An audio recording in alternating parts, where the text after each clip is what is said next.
Slenderman. Slenderman pertama kali muncul tahun 2009 di forum Something Awful. Penciptanya Erik Knudsen, pakai nama online Victor Surge. Dia cuma iseng bikin dua foto hitam putih berisi sosok tinggi, kurus, pakai jas tanpa wajah. Di foto itu dia berdiri di belakang anak-anak di taman dan di depan gedung tua. Lalu diberi keterangan seolah dia makhluk misterius yang muncul sebelum beberapa anak menghilang.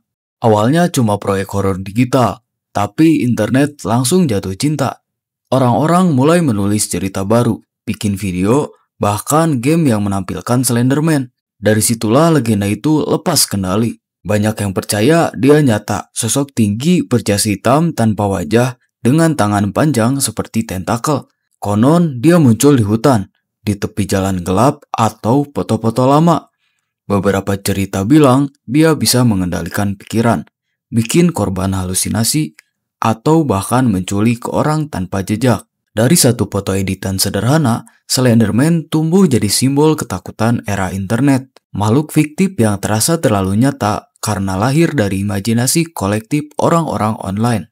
Smile Dog juga lahir dari internet, dari dunia creepypasta cerita horor digital yang menyebar lewat forum dan email. Ceritanya ada file misterius bernama Smile JPG. Siapapun yang melihat gambar itu mulai diganggu mimpi buruk, rasa takut berlebihan, bahkan kehilangan kewarasan. Asal-usulnya gak jelas. Ada yang bilang foto itu muncul pertama kali di forum lama tahun 1990-an. Ada juga yang bilang dikirim lewat email anonim dengan pesan "Spread the word". Dari jauh, Smile Dog terlihat seperti anjing husky biasa. Tapi kalau dilihat lebih dekat, wajahnya benar-benar mengganggu. Mata besar menatap lurus ke arahmu, dan senyum lebar yang terlihat lebih seperti ancaman daripada ekspresi bahagia.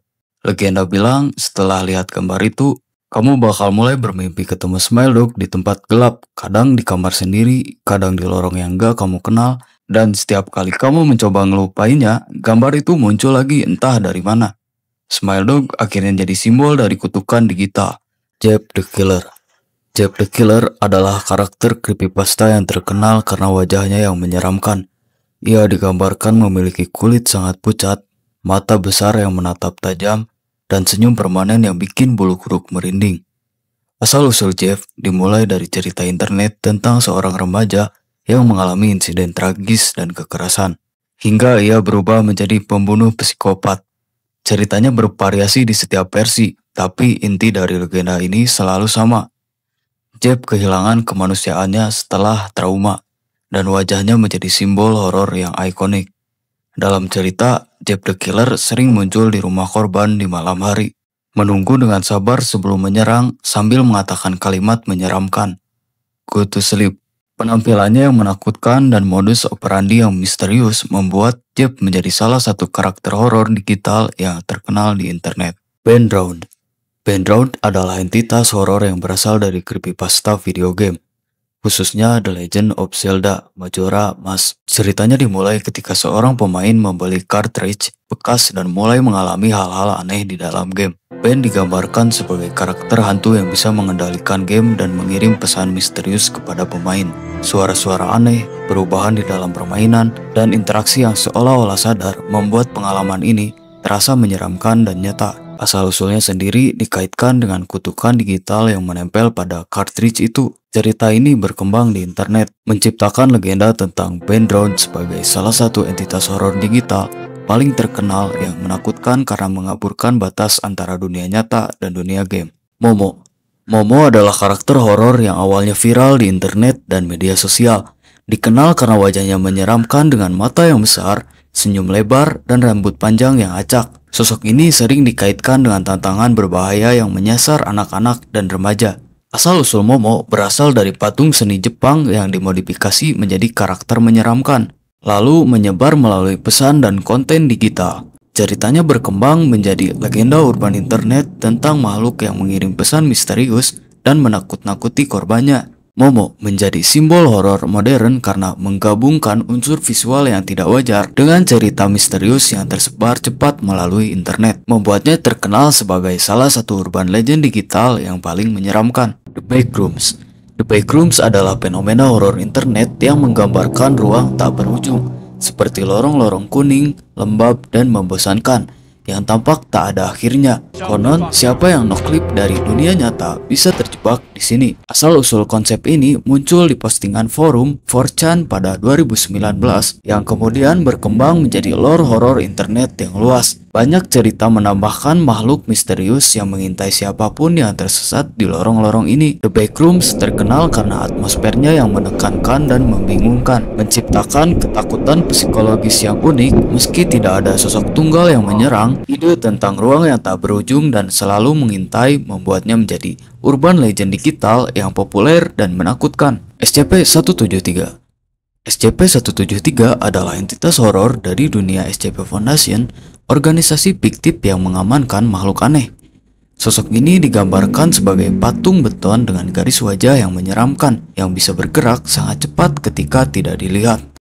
Asal-usulnya dimulai dari cerita internet di forum 4chan pada 2007 dan menjadi salah satu SCP pertama yang terkenal. SCP-173 dikenal karena gerakannya yang tiba-tiba dan membunuh korbannya dengan kekuatan fisik ekstrim. Makhluk ini membutuhkan pengawasan konstan, siapapun yang menatapnya harus selalu menjaga kontak mata. Karakteristik ini membuat SCP-173 menjadi ikon horor digital yang menegangkan, sekaligus salah satu cerita SCP paling populer hingga sekarang. Mandela Catalog. Mandela Catalog adalah seri horor analog berbasis video yang menampilkan fenomena misterius dan menegangkan. Dalam seri ini muncul makhluk yang disebut Alternates, humanoid yang meniru manusia tapi bersifat berbahaya dan menakutkan. Asal-usulnya berasal dari eksperimen kreator di internet yang memanfaatkan gaya tayangan televisi lama dan footage analog untuk menciptakan atmosfer yang tak nyaman dan menekan. Ceritanya berkembang menjadi urban legend digital tentang dunia alternatif yang menyeramkan. Mandela Catalog terkenal karena mampu menghadirkan rasa takut yang intens melalui visual dan audio, menciptakan pengalaman horor yang unik berbeda dari monster atau entitas biasa. Seri ini menjadi salah satu fenomena horor digital yang terkenal di komunitas internet modern. I Feel Fantastic. I Feel Fantastic adalah video viral yang menampilkan boneka humanoid robot bernama Tara yang menyanyikan lagu dengan ekspresi datar dan matanya yang menatap kosong. Sekilas terlihat lucu, tapi ada sesuatu yang aneh dan mengganggu dari gerak dan ekspresinya. Asal-usul video ini berasal dari promosi robotik pada awal 2009, tapi karena ekspresi boneka yang tidak natural dan lagu yang monoton, video ini cepat menjadi legenda horor internet.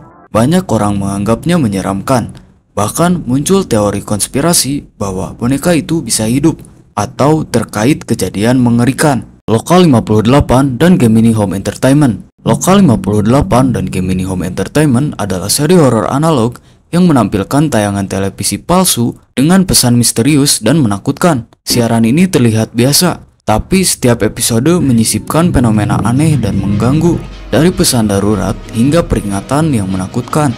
Asal-usulnya berasal dari kreator internet yang memanfaatkan estetika televisi lama untuk menciptakan atmosfer kosmik horor. Seri ini membuat penonton merasa seolah ada sesuatu yang salah dengan media yang mereka anggap aman. Lokal 58 dan Gemini Home Entertainment terkenal karena mampu menghadirkan ketegangan dan rasa takut hanya melalui video dan audio, tanpa makhluk fisik yang nyata. Hal ini membuatnya menjadi salah satu urban legend digital paling mengerikan dan kreatif di internet modern.